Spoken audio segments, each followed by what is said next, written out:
Alrighty guys, welcome back to another LEGO set review from BrickByBrick, and today we have the Joker Notorious Lowrider set number 70906, containing 433 pieces and retailing for $49.99, containing 3 minifigures. This is one of the first sets from the LEGO Batman movie. It was in the first wave. I believe it was also one of the first ones to be revealed, if I remember correctly. I think alongside the Batmobile. I think those are the first 2 sets that we saw. And, you know, this one has a very distinctive look, you know, with that bright purple and lime green color scheme. So, you know, it was always kind of on my radar, but not high enough for me to go buy it at full price. And then I did end up getting this for about $18, approximately, give or take a little, because it was part of a lot. But yeah, now that I have it and have it built up, I built it on a live stream the other day. If I remember, there'll be a card up in the top corner if you want to go back and watch it. But yeah, let's take a closer look at the build. The size of the actual build was kind of impressive just based on the box pictures. It does still, you know, feel a little bit small, I would say, for a $50 set. But it looks pretty cool, you know, at first glance. I really like the, you know, distinct purple color scheme. I think that that was definitely a good choice to make with this one. It did introduce a handful of new pieces in this color. I believe these up here are new, as well as these 1x4 panels. Those are new. I think these are new. There's a couple others as well. Like, I was looking quickly at the list of, you know, new pieces, or like pieces that are exclusive to this set, and there was a pretty good handful of them. This chicken was exclusive until the 2019 Monastery set. There's a golden chicken that you can catapult through a window. We were actually talking about that on the stream where I built this. And, I mean, yeah, I think this piece too, the 1x3 slope and lime green, is uncommon. Maybe like 2 sets total or something like that. But a lot of cool parts and cool colors. And the purple and lime green is very striking, very Joker. And, you know, while it is very Joker in color scheme, it could be used outside of a LEGO Batman movie setting as just a really cool, fancy car, maybe. Yeah, it's a little bright and a little colorful. But, you know, there are real cars that are a little bright and a little colorful. The actual detailing of the car, pretty good starting at the front. I like how we've got the 8 studs wide. You know, I think that's a good size for a car. This is really, really long, like extended, exaggerated length, but that works for LEGO Batman movie stuff. Joker license plate is a sticker. Again, chicken hood ornament is really cool.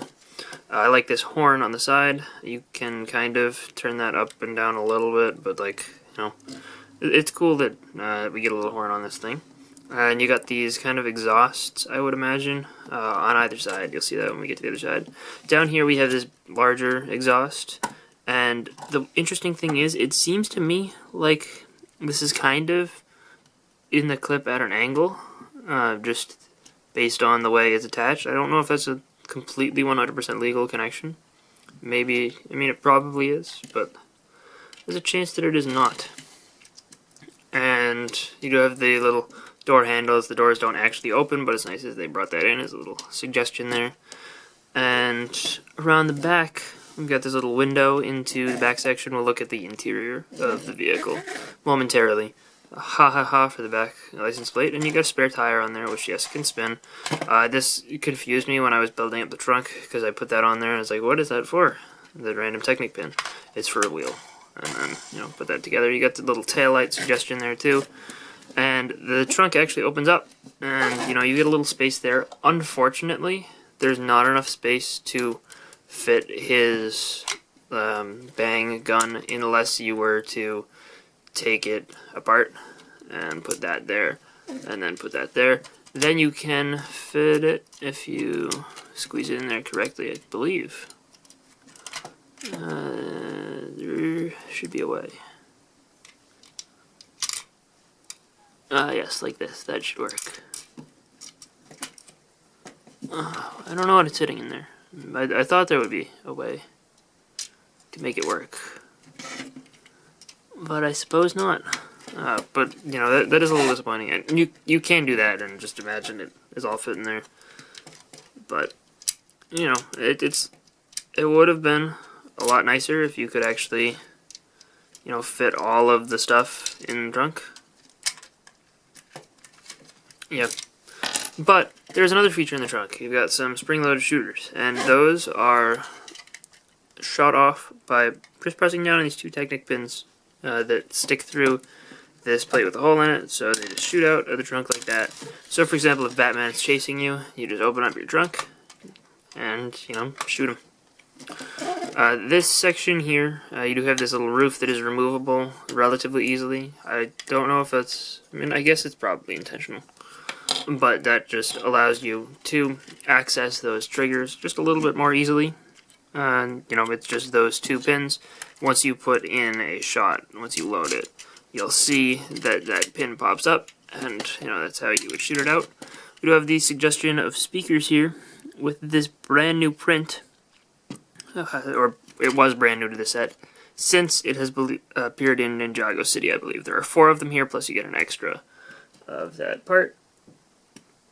Right there. So there's just a good up-close look at it. It's cool. I like it. Nice part. I don't know why they introduced it, but I'm glad they did. And I would imagine those are probably some sort of representation of speakers as well. Inside the center, there is a sticker here on a 1x2 cheese slope that shows like a old-timey dashboard radio, I think. And it's behind them, which is a little bit odd, but, it works. There's probably cars that are like that. I don't know. I'm not an expert. But the other thing that's really interesting is that this does fit 2 figures. You do have to remove one of Harley Quinn's roller skates. You can see right there, in order to get her sitting inside here. You probably should remove both, but I put her in there like that to show that you can fit her with one roller skate. And these are actually new prints. We have a zebra print 2x2 and 1x2 tile. I would have preferred maybe if there were enough of those that you could, just use zebra print and have no studs there. But it works this way, and you do get a steering wheel as well as a little gear shifter lever in the center. Overall, and I guess that kind of is supposed to represent a little glove box or glove compartment. And I do like how they do just top this off with the green. You could remove it if you wanted to, but I think the green, makes it look a little bit more like the roof could actually close up. Now, as you've probably slightly seen throughout the video, there is a big play feature here, which is pretty important to the vehicle, and that is the ability to, independently suspend all of the wheels. You can move one up and it will not affect any of the other 4 wheels, and they're kind of done with these double rubber bands, so they're pretty strong. And what you can do with that is you can push the whole vehicle down, and it'll kind of stay there until you touch it, and it'll pop up slowly. And that's kind of cool, and it feels different. You do get a little bit of sound when you push it into locking position, and it won't always lock if you just do, for example, just the front. But usually when you push down both the front and back, it will lock properly. And you could just have it driving around as a Lowrider and then regular. But I like the fact that you can get some kind of like curving to the side, and you can go down to just one wheel on all 4 wheels. It's a good feature, and it adds some character to this vehicle, I think. This is one of very few LEGO Batman movie sets to not include Batman. Instead, we get Batgirl here. And, she's the standard version of Batgirl. Appears in quite a few sets, so nothing super crazy special, but they do a pretty good job with her detailing. She gets dual molded legs with printing on the sides, arm printing on both arms, this nice shiny cape, and, again, both sides. You get this ponytail piece, which can be removed from the mask. And she does have 2 expressions, a smiling one and an angry one. Good printing on the front, the belt is there, and there's a little bit of back printing on her torso as well. And that metal, or that gray color, is actually a gunmetal gray printing. and it does kind of get a little bit reflective when you reflect light off of it. And here we have the Joker, and this version of the Joker was actually, I believe, exclusive to this set originally, and I believe it since has come in the Joker Manor set. So, it's still very uncommon, and this is by far the cheapest way to get him. And I believe he does have a different facial expression than the one in Joker Manor. Don't quote me on that, they could be exactly the same. But the actual design of his, suit underneath the typical Joker suit that you see is pretty cool. I like, again, the bang gun. We're going to get that out of the way. It's stickered on both sides of the flag, but it takes up a lot of space there. He does get arm printing with 2 suits of cards on one arm and 2 on the other, and those are dual molded arms. They look really good, and if we zoom into his torso, there's a good amount of detail there, and the legs are actually different too because they carry over just the slightest bit of this pattern, which I was impressed by. I was expecting them to just use regular Joker legs, but no, that's different. And again, that continues onto the back, and his hairpiece is the Joker Lego Batman movie hairpiece, which is cool, and he gets that one really big smiling expression as well as the kind of Joker smirk that we've got going on here, which, when you use the hairpiece on it, looks pretty good. I prefer the crazy Joker smile, personally. And then we have Harley Quinn, who also, like the Joker, was exclusive to this set originally, but then was also released in the Joker Manor. She does have 2 roller skates there, one black and one red, and if you're disappointed that you don't get a full pair, don't worry, each one comes with a spare. So you have a spare red one and a spare black one, so I guess she did have to buy 2 pairs of roller skates just to pull off this look, but that's okay. And the torso print on her is good. Again, very intricately detailed with the arm printing, the bowling pins on the back with the bomb, and again, arm printing on the other arm. It's really, really well done torso. The legs are good. They have side printing, which is pretty well done on both sides. And her facial expression, I believe, does appear on other variants of Harley Quinn from the Lego Batman movie. But, both pretty good. And the hairpiece is nice and ridiculous, like, it's supposed to be. So overall, this is a pretty well done version of the character. It's probably close between this and the one in the Batwing set, which is my favorite version of Harley Quinn from the Lego Batman movie. She does get, in this set, the cool printed baseball bat with the 3 diamonds on the front. And I believe that appears in other sets, but I'm not 100% certain. Overall, I think this set is pretty well done. The actual figures are, better than I was expecting, and they are actually kind of uncommon, which was, I was expecting them to just be, plain old characters. Yes, they're characters that appear in a bunch of sets, but they are relatively unique versions of those characters.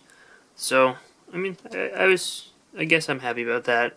I would have preferred to see some more of the obscure villains. Those are one of my favorite things about the Lego Batman movie sets. Just the weird characters like Clock King or Condiment King. But the build here is pretty good. It does feel small for $50, which, compare this to, say, the Kilo vs. Samurai X set. This is smaller than Kilo's bike, and Kilo's bike is half the set. So, you do sacrifice a lot of the size and bulk, but you do get a lot of cool detail and a really nice play feature with the Lowrider feature. Overall, this is not one of my favorite Lego Batman movie sets. The build is really good, but I feel like this should be a $40 set or a $30 set. I can justify 40. 30 is what I think it really should be, just based on the size. I know for the part count, 40 also looks like the right number as well, but, it doesn't feel like it's worth much more than $30 to me. However, if you could get it for $30, I think that this would be a really, really solid set. So, hope you guys enjoyed this review. Actually, one other thing that would be interesting to see is a size comparison between this and the Penguin vehicle from the Lego Batman movie, which I don't have, so I can't, talk about that one really. I guess this is bigger than the Egghead mech, which I do have. But anyway, I hope you guys enjoyed this review. If you did, let me know in the comment section down below, and I will see you guys all next time. Bye, everyone.